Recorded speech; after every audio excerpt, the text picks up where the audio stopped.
So good morning everybody, great to see such people coming out in big numbers today, and a very important time for us as we head into the next 3 years. And what I'm going to do this morning is three things really. First of all, just reflect on some of the achievements in terms of what we've done together and visitor performance through the course of 2019. To look out then over the next 3 years and try and examine what that horizon is going to look like and what the key component of our new strategy is going to be. And after that then we're going to have a panel conversation with some of our tourism experts to reflect really on where they are in the journey as well, and we'll have our breakout sessions with our market teams after that. But in reflecting on 2019, I mean, it's been a mixed bag of a year. We came off an exceptionally strong year in 2018, but there's still been an amazing amount of great work being done around the globe, and there are many people in this room that have supported our industry, our tourism teams I should say, in the 23 markets around the globe. Just to reflect very briefly on how 2019 is going to turn out, it's been a very mixed bag of the year. We came off at the back of a very strong 2018, and the markets have all showed a very mixed picture, and it depends on what part of the country you're in. But we divide our main markets into four areas. The first one being North America, which has been a spectacular performer over the last 7 years. We've seen the market double, and we still expect to see 2% revenue growth in North America this year, although flat performance in terms of visitor numbers. In relation to Great Britain, we expect to see a spend of €1.4 billion, down 3%, driven by 4.7 million visitors to the island of Ireland. That's a remarkable performance, I think, given the uncertainties that we've experienced during the year in Brexit, coming up to the end of March, the middle of April and the end of October. In relation to mainland Europe, which again has been a star performer for Irish tourism over the last decade, we'll see spend likely to decline by 3% to 1.9 billion.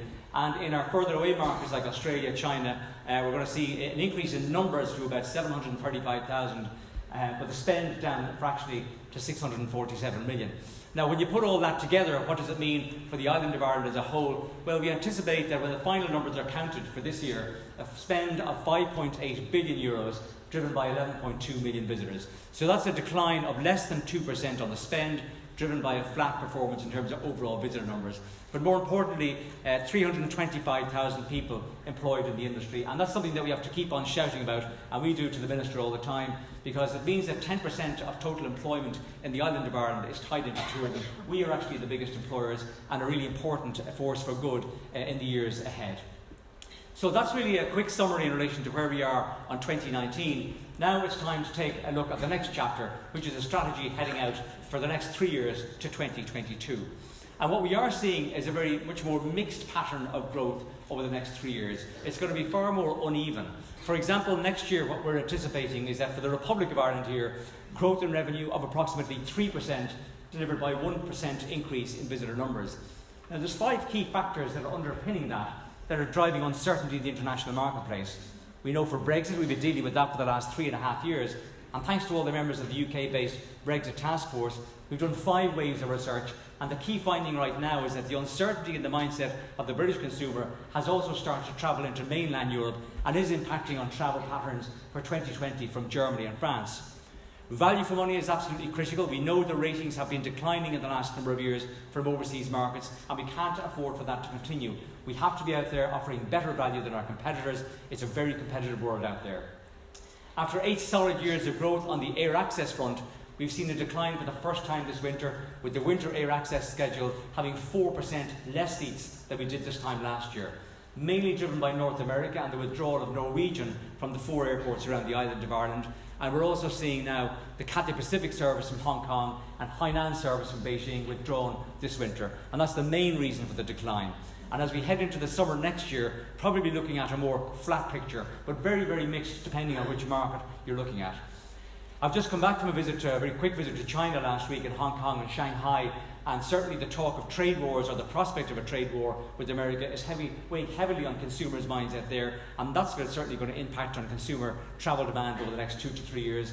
And you can all read the headlines in the newspapers about potential economic slowdowns, Germany being the most prominent country at the moment that we're reading about, and all that going to impact on travel demand in the next number of years. But those factors are there, we don't have control over them. All we can do is analyse and monitor and adjust our plan as best we can. But what we are setting out today is setting out an ambitious stall, I feel, over the next 3 years to drive revenue from tourism to this island by 13% over the next 3 years to €6.54 billion, driven by an increase of 7% in visitors up to 12 million. So what that represents is compound annual growth of over 4%. And given the growth rates we've experienced in the last number of years, I think that's quite ambitious, it's credible. It'll involve all of those factors going our way, but I think collaboration will be key in driving it. Now, there are 5 key factors underpinning our strategy in the next 3 years, and I'm going to take you through each of those. The first one is regional growth, which will receive significant emphasis over the next number of years. Last year I stood here and launched Fill Your Heart with Ireland, which has been really well received around the international marketplace. We filmed the first phase on the northern part of the Wild Atlantic Way, and this year we came around from Northern Ireland down through Ireland's ancient east into Dublin and further down in Ireland's ancient east. And I'm glad to say that the testing of the campaign of the new part for next year in France and US last week tested in the top 3% of adverts ever tested by Millward Brown. So that's a great endorsement. So Fill Your Heart with Ireland Phase 2 going out in 2020, and thanks to the funding from the Minister, we'll be filming Phase 3 next year, which will go around to the southern part of the Wild Atlantic Way and into Ireland's hidden heartlands. So the pipeline of regional promotion is very good. Overseas publicity plays a really important part, and we work very closely with our colleagues in Fáilte Ireland in respect of this. Next year, the value of what the overseas publicity drive will gain is €354 million if we were to go and buy it. About 2/3 of all that activity will be focused on regional growth, and a great example there, the Sunday Times recently, View to a Thrill. I mean, it's hard to put a price on things like that, but an awful lot more of that as we head into 2020 and the next 3 years. Regional air access, another really important part of regional growth as well. And congratulations to our Lingus and Shannon Airport, who have launched, or will launch next year, new services from Paris and Barcelona into Shannon. Also Laudamotion as well are launching from Austria into Shannon. And well done to Cork Airport last week, who secured a new service from KLM that will run daily next summer as well. So really good from a regional air access perspective. And we're going to double our efforts and double our investment with the airlines and airports to drive more business into regional airports to increase that point-to-point connection and really help on that regional growth perspective. We're also investing in what's called twinning partnerships. So we're going to really accentuate the great success that we've seen from the Wild Atlantic Way, Ireland's ancient east, and now with the Ireland's hidden heartlands, and really try to work with regions within those brand destinations to connect them with the marketplace that makes most sense. So 2 practical examples, for example, in our Canadian research last year, Waterford, Wexford and Kilkenny were identified in Ireland's ancient east as really offering something special to the Canadian market in terms of its history. And our team in Canada will be linking in with that part of Ireland next year in terms of doing familiarisation visits from our markets. We've also got the morning show from Canada broadcasting live nationwide in Canada from that part of Ireland to a wide audience next year, and there'll be a lot of campaign work done to build on that success too. We know that, for example, at the CMT show in Stuttgart next year in January, that a delegation from Mayo and Sligo will come out as well, and we'll also work hard on promoting the Cologne service into Knock Airport. So it's really to maximise the regional connections that Ireland has with the international marketplace. And if you don't see our flag on there at the moment, don't worry about it. This is something that will roll out over the next 3 years, and really again is pushing that whole regional growth perspective. The second part of our strategy is the area of season extension. And there's been a lot of success and investment by our colleagues in Fáilte Ireland in the whole regional festival programme, and also just year-round festivals. That gives us a great opportunity to push that sort of October to April season when things are quieter, there's a lot of capacity around, there's really good value for money. And just examples that we'll be pushing in the next 3 years: Taste the Island, Puka, New Year's Festival in Dublin, the St Patrick's Festival, not just the Dublin aspect now, but funding has been received for 3 regional festivals as well, down in Cork, Killarney and Limerick. So it's a great opportunity for St Patrick's. And ones you know already, Bram Stoker, Wexford Opera, May the 4th be with you, and Tradfest. But just some examples of what we'll be pushing in the coming 3 years to get that season extension a bit over the line. Congratulations to our colleagues in Galway who have been awarded the European Capital of Culture 2020. It's an amazing accolade.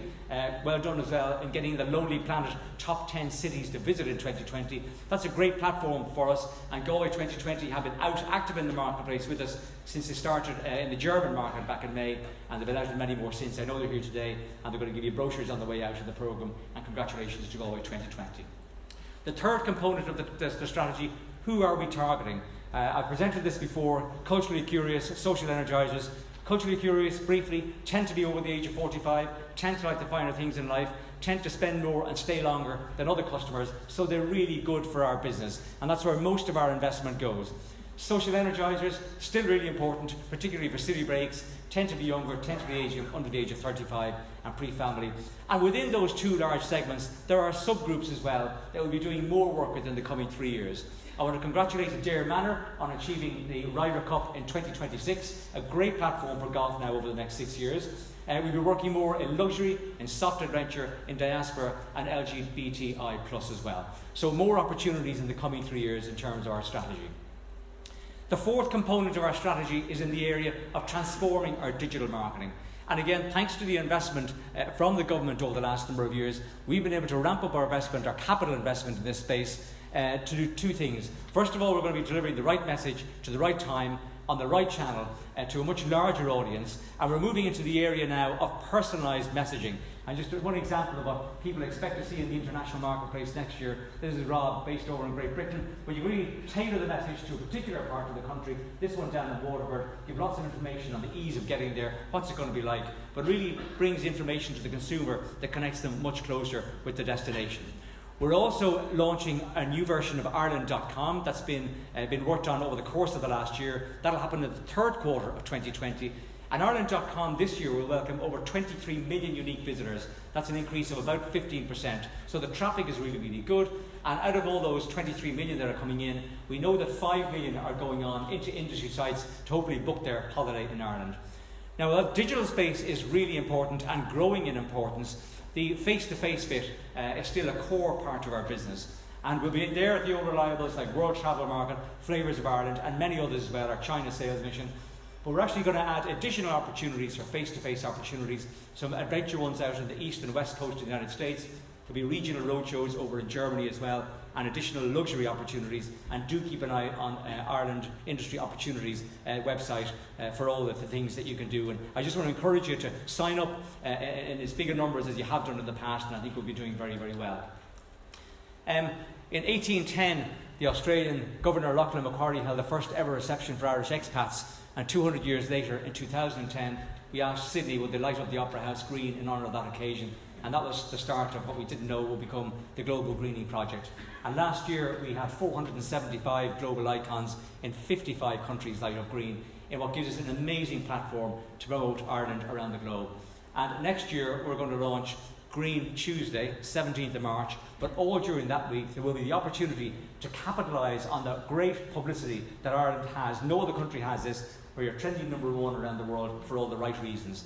And we'll be putting a call out to the industry in January to get your best offers up there so we can convert that interest that's out there in Ireland into real business opportunities. So watch this space on our Industry Opportunities website in January for Green Tuesday. It's going to be bigger and better than any Black Friday, I can tell you, and we look forward to it. We look forward to it next year. The fifth and final component of the strategy is about collaboration. I remember standing here at a marketing plans launch 10 years ago and things were very, very bleak. And there's one thing that we have learned out of crisis is that we are actually good at working together. And we have an industry that networks hard, that really does deliver. And for all the promises that we make in the marketplace, it is delivered on the ground. But we can't take that collaboration for granted. And that's going to be a continuing theme with all our partners over the course of the next 3 years to deliver on the targets that are out there. So what does success look like in 3 years' time? Well, we feel we're putting out quite an ambitious strategy today. The 5 factors that I talked about in the strategy will have to be delivered, but the 5 risks that are out there will have to be managed as well. And what we're saying really is that we'll invest in the markets with the greatest potential. And what we see is the capacity to grow North American revenue by an additional 19%. And the focus here is on the spend, not the visitor numbers, by the way. Our long-haul markets in Australia, China, India by 17%. Our mainland European markets by 11% over the next 3 years, and Great Britain by 7%. So when you put all that together, what does the picture look like for the next 3 years? Well, we're setting out a stall today that, working in a collaborative fashion, that the industry can grow the business to the island of Ireland by 13% over the next 3 years. That's a compound average of over 4% per annum, driven by a 7% increase in visitors to 12 million. Now, underpinning everything that we'll be doing in the next number of years is really about sustainability. And our side of the business, which is demand generation, it really is about promoting sustainable business. So we are putting a key focus on delivering business to the regions, putting a big focus on delivering length of stay and the seasonality bit, because that's the bit that's going to sustain the 20,000 plus small businesses in our sector to be there for the long term so they can be passed down to the next generation. And that's what sustainable demand is all about. We were delighted in Tourism Ireland that the World Economic Forum in Switzerland last month issued their biannual Tourism and Travel Competitiveness Report, and that we were ranked the 3rd best in the globe in marketing and branding effectiveness out of 140 countries. We used to be 11th, we got to 9th, to 5th, to 3rd. It's a great accolade, and it's a tribute to everybody here in the room for all the great work that you've done. And I want to contribute as a compliment to my own teams in the overseas markets who do a great job in promoting us. We're a very small destination, but we pack a punch on the global stage, and thank you to everybody for all the work that you've done.